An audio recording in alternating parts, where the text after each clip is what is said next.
Welcome to Nordic Culture Point and the artist talk of Rakel Andrésdóttir.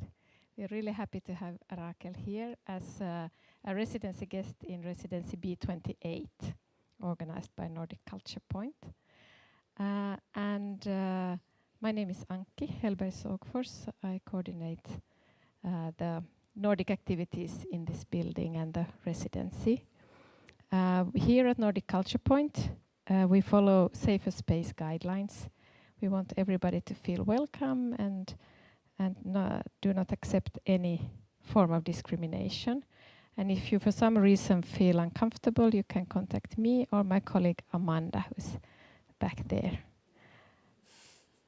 So I will give the floor now to Marta and Rakel.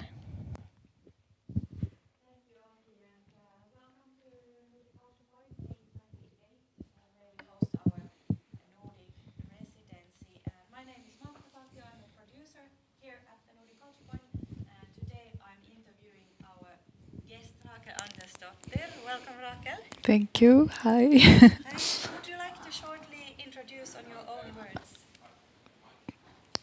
Can you? Is that on? Is it now? You can hear me? Yes. Perfect. Well, we can skip the part where I introduce myself and go directly now to Rakel. Welcome, Rakel. Thank you. Would you like to shortly in your own words tell who you are, where you're from? Yes, yeah. My name is Rakel Andrésdóttir and I'm an Icelandic artist and animator. And I've been animating and making art for some time now, both commercial and more visual art. Perfect. You came to the residency B28 about a week ago, so you are slowly settling in. You are here for 6 weeks, am I correct? Yes, 6 weeks. That's a great time to be here, so you hopefully get your hands on some work as well. But what is your educational background in animation? How did you become an animator? It's a bit breathy. I realize. Is this better? Yeah. I studied in the Icelandic art school, visual art or fine art, a BA there, and there I kind of started dabbling in animation and video art, sculpture and performance, which I think is kind of like the mixes everything together. And after that, I went to Czech Republic for 1 year to study animation there. And it is specifically stop motion that you animate in, or do you use other techniques as well? I mostly do handmade animation. That's so also hand drawn, a lot of hand drawn. But I'm very interested in stop motion, and that's one I kind of like to mix all of these things together. Something that is handmade is something that I really enjoy. So you've been toying with other techniques as well, but sort of keep coming back to the handmade process. Yes, I'm not a 3D person, which would maybe be practical, but maybe less now, I guess. But handmade is something I always kind of like, this DIY aesthetics and organic animation. Yes. Yeah. Would you like to tell us some more about your working process? Where do you begin, or where does the ideas come from? How do you work? Yeah, I do a lot of narrative videos. I think it sometimes comes from like a scene or a weird character, maybe characters also. And then I like to play with the materials. That's also something that guides me. But definitely the story and what I want to say with the video work or the animation. Yeah. Yeah. Would you like to show us a clip of your Yeah, work yeah. now? Yes. So we get a straight feel what you're working So with. I can show you first. This is a short trailer from when I was studying in Czech Republic. I made a 6-minute film called Sheep Story, and it's about this about this person that lives inside a sheep and starts eating it from the inside until eventually they kind of go too far. And it's this. I'm thinking about like our relationship with nature and how we kind of like take and maybe don't think about or ignore the consequences. So yeah, let's see a let's have a trailer look. for that.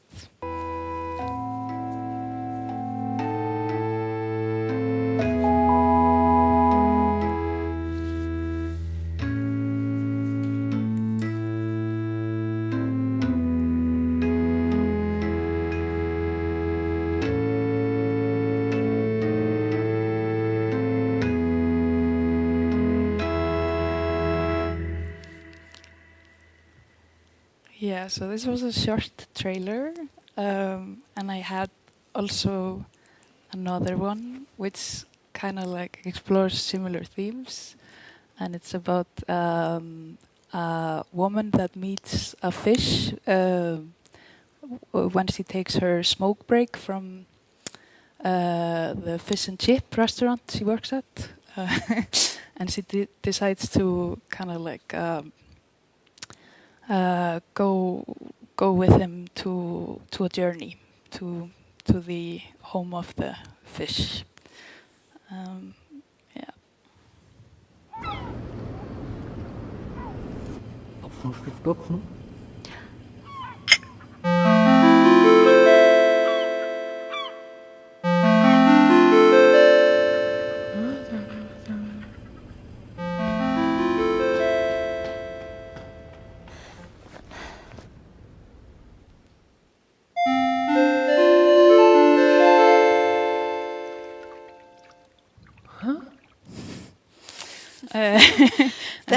Yeah. Thank you. The beginning of that.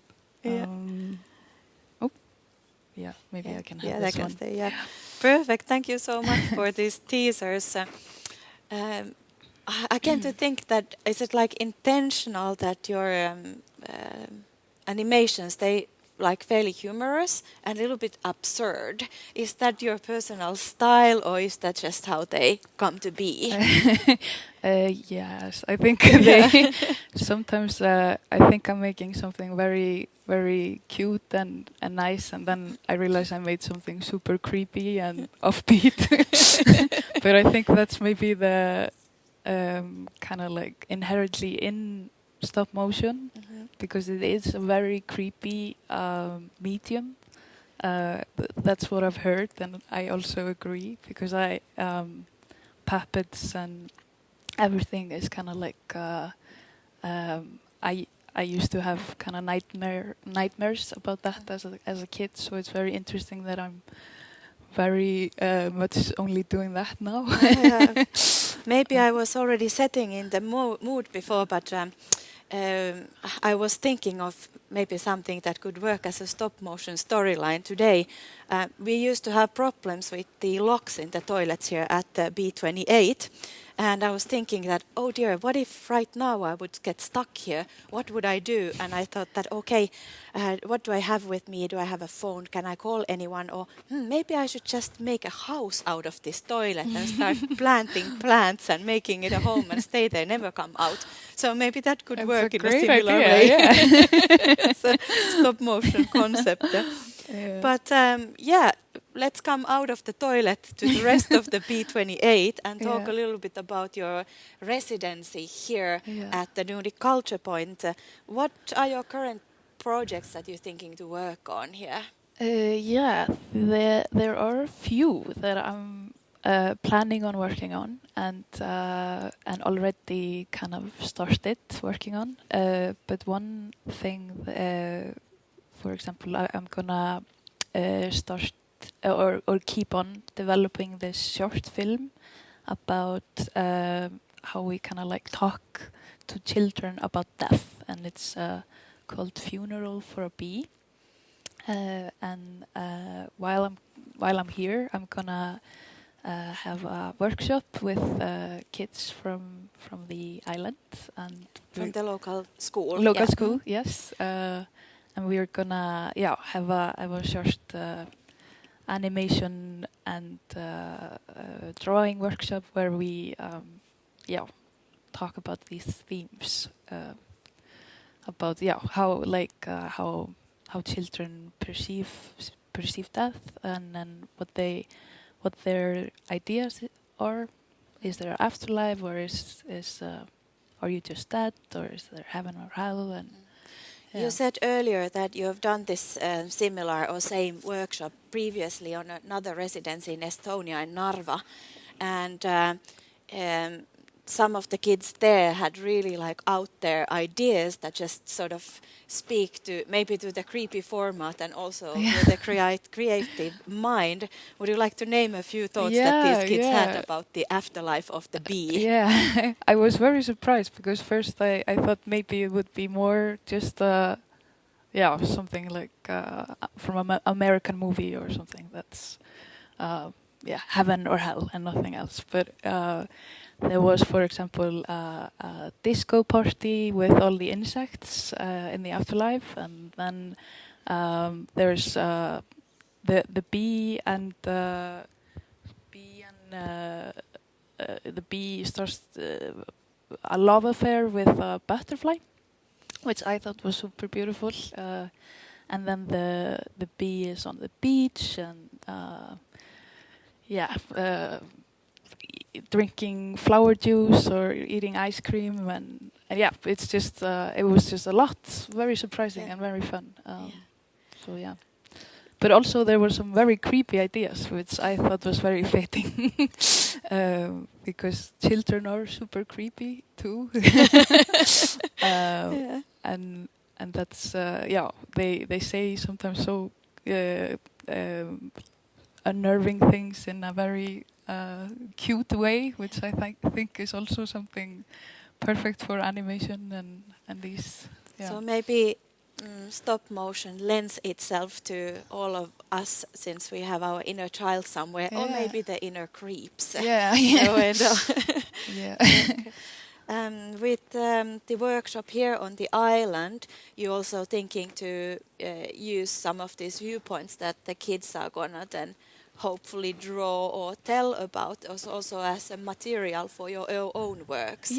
It's so from these answers I am making a script and making the story. So it mixes some techniques. It's live action and then hand-drawn animation that are inspired by the drawings also. And then there's also going to be a stop-motion bee. So I'm really doing it all in this one. And do the children get to make these characters as well, or? Yes, we're gonna try some make kind of like inspire each other, hopefully. And see what comes out, what results. Yeah, exactly. Do you have other specific plans for your stay here in Finland and in B28? Yes, I will have a show in the Icelandic Embassy with on the 14th of June. Sorry, I'm trying to remember names. And I'm super excited, and 15th or 16th. 15th, sorry, that's thank you for that. I realized once I said it, I was like, no, it's not the right one. So that's very exciting. So if somebody is there, please come. it would be very fun. Yeah. And what are you gonna exhibit there? I will exhibit video works, older video works, so you can see the full clips, for example, there. But also, I'm working on a new one, and yeah, I will show that as well. That, yeah. Yeah. Is there any sneak peeks we Yes, can see at this yeah. point? Yeah, very Lovely. planned. Here's the... Yeah, so this was also a project that I made in Narva in Estonia, and it's is this bunny I made. I had kind of like this access to this abandoned factory that is right in the middle of Russia and Estonia, and it's very creepy at night also. And I kind of like made because the borders are closed, but they are not closed for animals, but they kind of become closed for animals also. Yeah. I'm butchering this about this. Maybe I'll just show you and then I'll... And we can talk more. Yeah. So this is a clip from that video piece.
Yeah.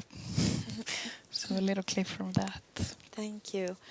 I came to think that, am I right to assume that stop motion or animating in your style, it's a fairly time-consuming effort? Yes, especially how I do it. Yeah, it's moving object, very small movements for, and then you take a picture, and then you move it again, take a picture, and that takes such a long time. And then also before making the sculptures and Backgrounds, yeah, everything kind of. Do you have any estimate how long does it take you to?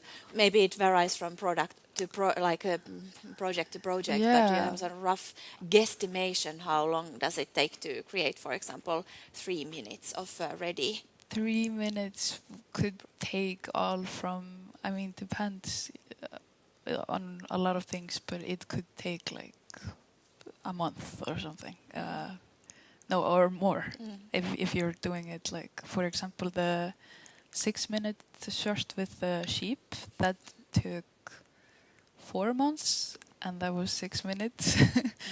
And that was then I was also mixing hand-drawn animations and stop motion, and that was my classmates that were doing live action, I envied them so much because they were like drinking beer out in the sun, and I was in a cave animating, or that I felt like that. Yeah. So it was a big difference. And they made maybe like 20-minute movies, and I made 6. But yeah. Yeah, you kind of comparing pears and apples, but I understand Yeah, that the sentiment were there. That you were there, yeah. It was kind of funny, like the obviously. Yeah, fantastic. If I can still ask a little bit more about your time here at the residency, what do you think that, this is not your first residency also, but what do you think that you as an artist and animator, what is the outcome? What do you benefit, or what are the sort of pros of staying at the residency? I think just so much happen when you go to a new environment and meet new people and landscapes and everything. And I think also just to have like kind of the resources to just work on your art and Undisturbed. yeah, undisturbed. Kind of that's so valuable. It's kind of like all artists' dream. So it's super nice and yeah, but it's also just to like show your art to new people also, and yeah, I think the benefits are definitely a lot. Yeah. There can be a little bit of inspiration, Yeah, a little yeah. bit of contact networks, and For sure, yeah. and a working piece, I guess. Yeah, And, yeah, exactly.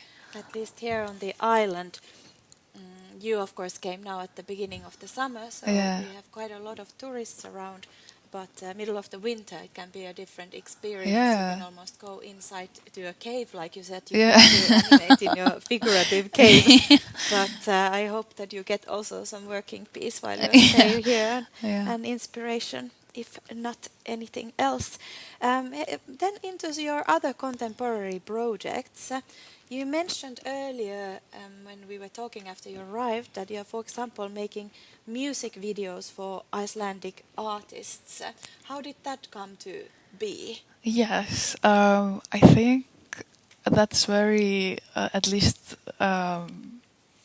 like all of my friends are, do music, and me and my friend were joking the other day. We were like, how come we only date musicians? And then we realized every other person in Iceland does music, so maybe it makes sense that it's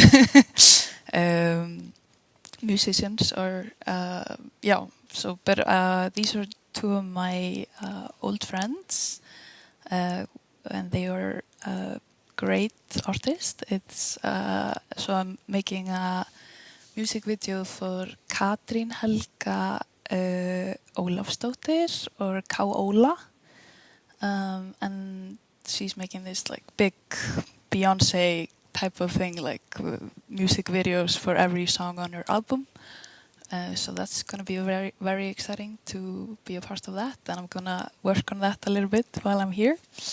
And then for Bjarni Daniel, my friend, and I'm making like more like experimental hand-drawn animation. So I'm excited about working also on that. Yeah. What's the process of working like between two artists? So are you the artistic director of these music videos, or have you got very like specific briefs what the musicians are wishing for you to produce?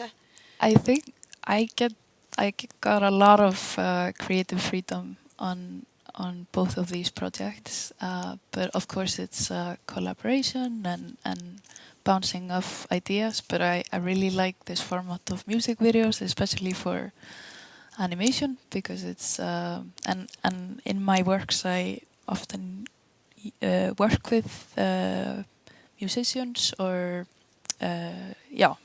like with sound, because you can't record anything when you do animations, or like while you shoot it, so everything happens afterwards or before if you record the talking, the dialogue. But yeah, that's actually a very interesting point that I had not thought myself. So how does it work for you with the soundscapes in your videos? Is it someone who makes them for you? Do you compile them yourself? Where do you get the music or other vocals in them? I definitely I think it's kind of fun to sometimes just hand it over to the sound person to make the soundscape, but I have like ideas and references, and sometimes I've also done my own Foley, or for example, in the sheep story, a sound artist made that, but I helped. I was stabbing vegetables to make kind of like because he stabs the the sheep. that was super fun. So I recommend if you ever want to do Foley to try that. But yeah, I think it's so like, because animation combines so many art forms. It's visual art, film, and then sound, and it's I feel like the possibilities are very like endless in every way. Yeah, indeed. Yeah. You also have your first solo exhibition coming up in Iceland in October. Am I correct? Yeah. What would you like to tell something about that? What are you presenting in there? Is there a theme? Yeah. And do you have a curator, or are you yourself putting it together? I'm yes, it's in Klingopang. I'm gonna show a video work, which I'm also kind of like mapping out here and working on.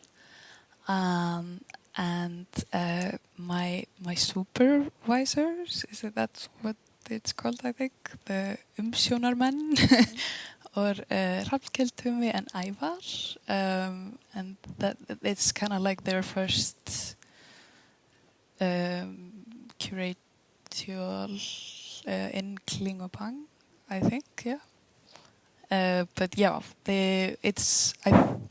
I think we were kind of like curating it in dialogue.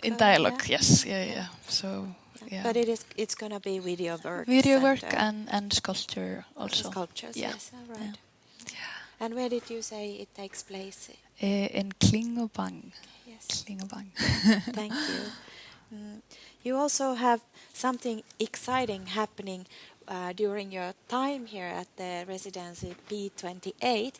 You are traveling for a couple of days away to Paris. Yes, yeah. How come? Yes. So I got this very fun offer to go to Paris for a few days. Unfortunately, it was during the same time as this residency, but they kindly let me go for a few days. So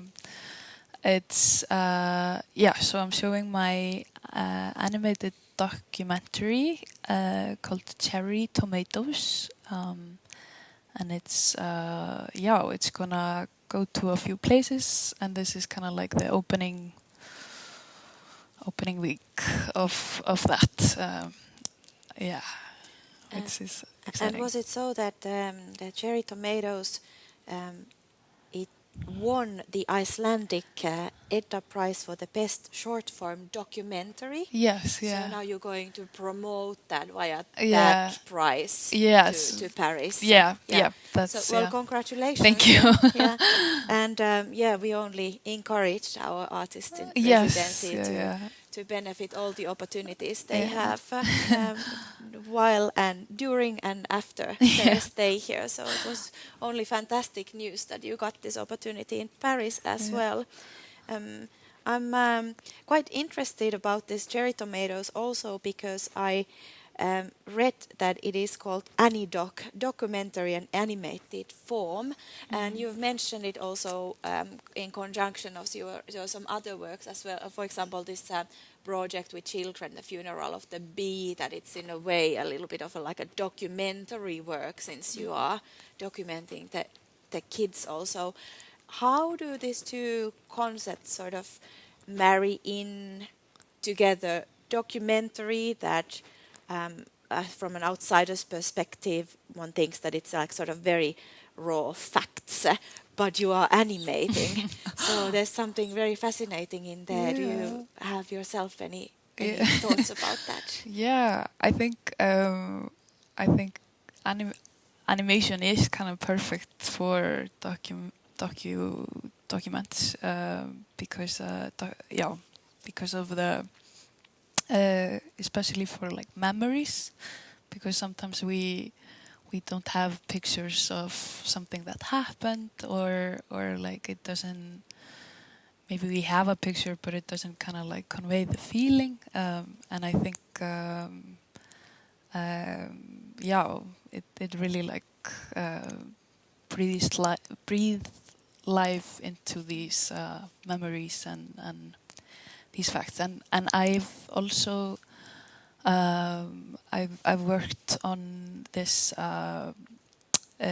television show in Iceland called Stjörnubíó, which is a documentary series about the Icelandic film industry, and these old films, Icelandic films that were made in a very funny way, basically, because Icelandic filmmaking is very new, and it was a big like shit mix, basically.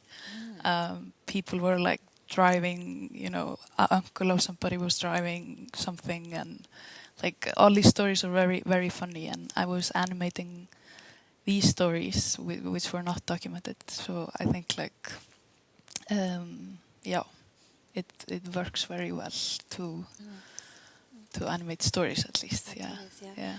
I'm thinking that, of course, in literary circles, amongst literature written works, it's been long, very much in vogue to read and write autofiction and autobiographiction. So maybe this is the animated version of it, that it is documentary truth in the background, but then, like you said, you get to layer the emotions and something more via the animated form. Yeah, and I mean documentaries also maybe not like hard truths. Of course, Sometimes. everything is cut and presented from a viewpoint. Which was a very bit true, like yeah. I was a bit like surprised by that by myself, because when I first sent this documentary, I made it like in a week, because I like while I was watching television, and I like went to my parents and was watching the news, and I was animating it, because I really wanted to go to this documentary festival in Iceland. And then I sent it, and I was like, oh no, I should not have done this. This is so stupid, because I didn't think it was a documentary, because it was kind of like based on a diary entry from myself, loosely based, but very true, you know. And then I was like, this will not work. And then now I'm very excited, because I'm going to Paris for this one. Would you like to give us a short synopsis what this Cherry Tomatoes is about? Yes, it's based on this diary entry I made when I was 14. I want to say 14. And I went to 13. My mom and dad sent me to the countryside to work on a cherry tomato farm, and I lived with my grandma, and then I biked to the cherry tomato farm, and I was experiencing like a lot of hormonal changes. So teenage angst. Yeah, I was like so miserable and homesick, and I couldn't believe how unfair my life was that I got sent to work in the countryside. But and then I was also just wondering about like love and all these experiences that you have when you are 13 and 14. And that's basically short synopsis of that film. We have a little treat then for the live audience. So after we finish with the streaming, you can stay around and see this Cherry Tomatoes animation that Rakel has made, but otherwise you have to travel to Paris. So it was really worthwhile coming here today. I would also like to remind the audience that since we are live and we are streaming, we have some audience also online. So any possible questions will be also streamed and saved on the web. But I thought that this would be a good point to open the floor for some questions if anybody has something or comments, anything to contribute. No pressure. Yeah. Otherwise, well, you are most welcome to at any point put your hand up and ask Rakel something, but otherwise we can continue. We still have ample time here. I was thinking to ask sort of like, do you, going back to your practice in general and where it all began, so do you have any sort of influential artists or artists that have inspired you on your own work? Yes, yeah, I think when I was in art school, and the big reason I went to Czech Republic was Jan Svankmajer, which, he was kind of like this influential stop motion artist. That was a big one. And then I've been like very inspired by a lot of female animators. And Sara Gunnarsdóttir, which is and Una Lorenzo. They are Lorenzen. Oh my God! There are Icelandic animators, because we are kind of like a small community, not very many. So it's always fun to have, somebody to look up to. Yeah. What would you say to the 13, 14-year-old Rakel at the cherry tomato farm as a word of encouragement? Maybe I would tell her to like not worry that she's sweating so much. It will be fine after a few years. That was a big one. I was very worried. Do you think she would have been back in the day already like kind of appreciative of this nomination? And yes, this yeah. Obviously, I would maybe tell her that. But do you think she would be impressed? Do you think you would have been impressed as a teenager? Or would have been like, yeah, whatever, look at me now? I hope so. I think so. I really love little Rakel, and she was a bit shy, and I think it's she would be very impressed also that I'm speaking now on like a live stream and in front of audience. So yeah, no, I would tell her to like go through it, and then we will go to Paris and make money or something. I think it's a sort of general message to any teenager to just hang in there. Yeah, I think so. Yeah. Okay. We have a few more minutes to keep going, so still encouraging the floor if anybody has a question. Yes, please go ahead. I would like to ask you, Rakel, what are those, which people, or what are the words or the encouragement that has helped you to pursue working as an artist? Are there some things that happened along the way that were really important for you as a young person growing up and finding your path to the arts? Wow, that's a good question. I think I was super lucky with my parents. Definitely, they've always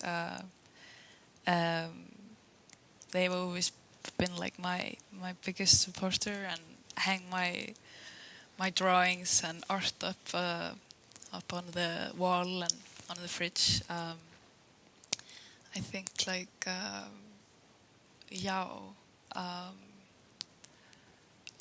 not right now. I'm a little bit blanking if there was like some words or quote, but I think like also just being just having kind of like fun doing it and enjoying the process. That's also something, because and maybe not always stress so much about the outcome, because that will also follow when you enjoy something so much. I think that's something that I've also learned maybe more recently, and and just keep going. Like it's also art, which is not maybe art is a bit of a discipline also. Like you just have to show up, and you just have to make. It's not gonna be always when the inspiration comes over you or something. You just have to kind of like try and birth something and like show up.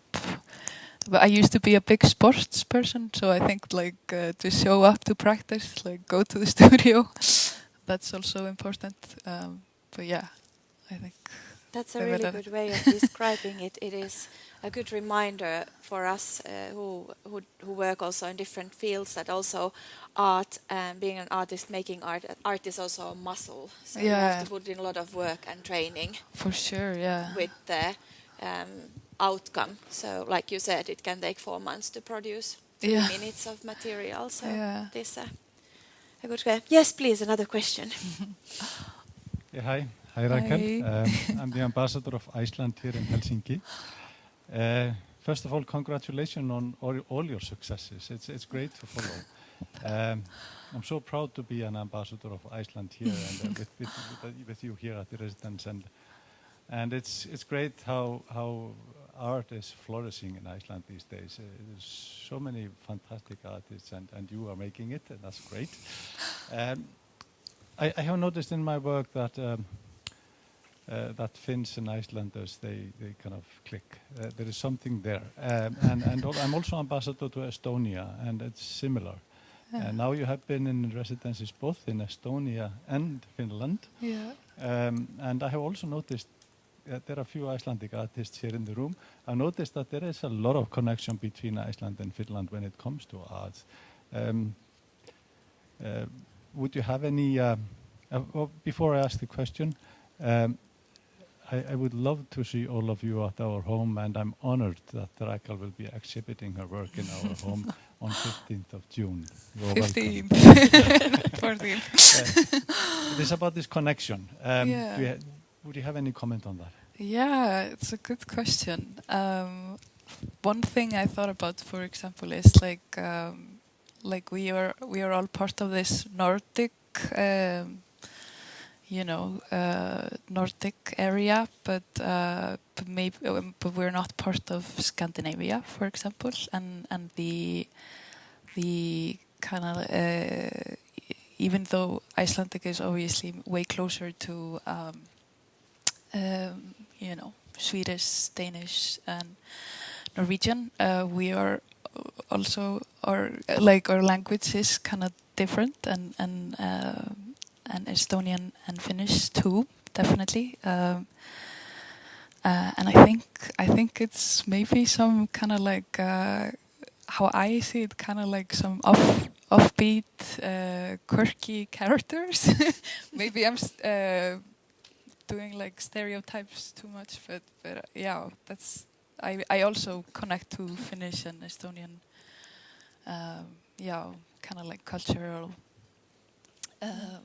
Sphere. I think so. Yeah. You may be after something that I can, of course, only also present myself. But you said earlier that stop motion is a bit creepy. So maybe we Finns and Icelandic people are to some extent a little bit creepy. Or we're not afraid of that side. Yeah, with all the like. Also like the lore, exactly. That's maybe what I was after. For all sure. The that's the lore and the characters and the old sort of beliefs, and you have your own lore, and back here it was all the rage about the elves in the saunas and the horns and whatnot. Yeah, exactly. Yeah. And also, the kind of like being in hot environment, hot water for some time. That's also So we are like steam frogs in and the water. yes, weird frogs. I don't know if that's maybe a good generalization. That was a good way of drawing to the end with a little bit of a laughter. I think we're running out of time, so I would like to thank all our audiences. Oh, okay, I was out of sync with the watch, so we still have a little bit more time. So, any final questions from the audience?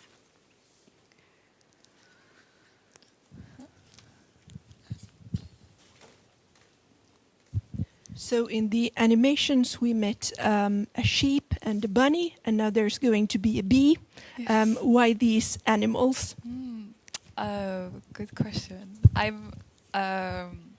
really love animals, and every summer I got sent to my grandma's farm, which I really enjoyed until I became a teenager, which was, but I think it's just so fun to animate animals. I think the sheep. There was a sheep farm, definitely. Bunnies. I recently had like obsession with bunnies. Yeah, really. I saw a hare here, and it's so big, and I was. Like biking after it, but it outran me. I was very curious. And this bee, I think, because one thing maybe that I didn't mention before was a big reason for this film is also that I, as a child, had a very big interest in death, and I made like a will for myself when I was 7. Which is super, weird, but I was like, my teddy bear will go to my friend and this will go to my mom. But I was also always holding funerals for insects, like dead insects that I found. So that was the reason for the bee. And now I'm more like I've been more. While I've been here, for example, I've been very inspired by trees and the sea. So I'm moving also to not only animals, but I'm always very excited about animating and making stories about animals. Question, Rakel. Yeah. Do you also make animations about things we cannot see? Of course, I'm thinking about elves and other Hultafolk and other. Yeah, for sure. Yes, I like to. I think like I really like ghost stories and elf stories, and I've definitely been like playing with this, making like a fish that is a flower and like mixing these things. But I'm also super interested in making kind of like these. For example, I'm working on this. You maybe can see it a little bit here, but this is a puppet I made in Norway, and it's this kind of like tree sculpture that is gonna do a ballet or like move its branches. And now I'm making these. Also here, I've been super inspired by what is it called in English again? Yeah. So I'm making a Lincoln that will speak and is going to. So you can't really see it here, but maybe on the open studio, I will have more. But this is this puppet that I try to blend into the. You can see it there. Yeah, I'm of course very close proximity here to these pictures. You can come then afterwards to have a look. But basically, there's a lot of sort of seaside stone front with lichen on it, and one of these lichens is a puppet you have made, and it Yes. looks like a face. Yeah. So And this it sort will, of will speak. camouflaging, but then popping out at the same time Yeah. from the landscape. Exactly. Yeah. But yeah, definitely like trying to make also the ordinary kind of magical and mystical. Yeah. And I understood you also, I mean, when you work with animation and stop motion animation, you usually work inside where it's dark and you can control the light, Yeah. but you also work outside. Yeah, and that's what I'm gonna do here also. So you can maybe see me animating in the somewhere around the island. But I think that's very like nice way to also just experiment with the medium, because it's it can be like quite a box sometimes when you just have to control everything. But I'm also excited to see what happens when I can't control everything, and to, because also the charm for handmade and kind of like these tactile animations and stop motions is the mistake, and I really want to welcome the mistakes in the process and not be afraid to like or not to hide it, just to show it also, which can sometimes be hard because you wanna control. Yes, please. Thank you so much, Rakel. I really love your visual storytelling, and if you go back to the teenage Rakel, Yes. and I think it's so great that you will be working with the kids here in Somaliland. What if you would have had the dream scenario as a kid? How would you have liked visual storytelling to be woven into your own education as a kid? What are you missing from that, or are you missing anything? Would it have been any bonus? Oh, I was quite lucky. I was going to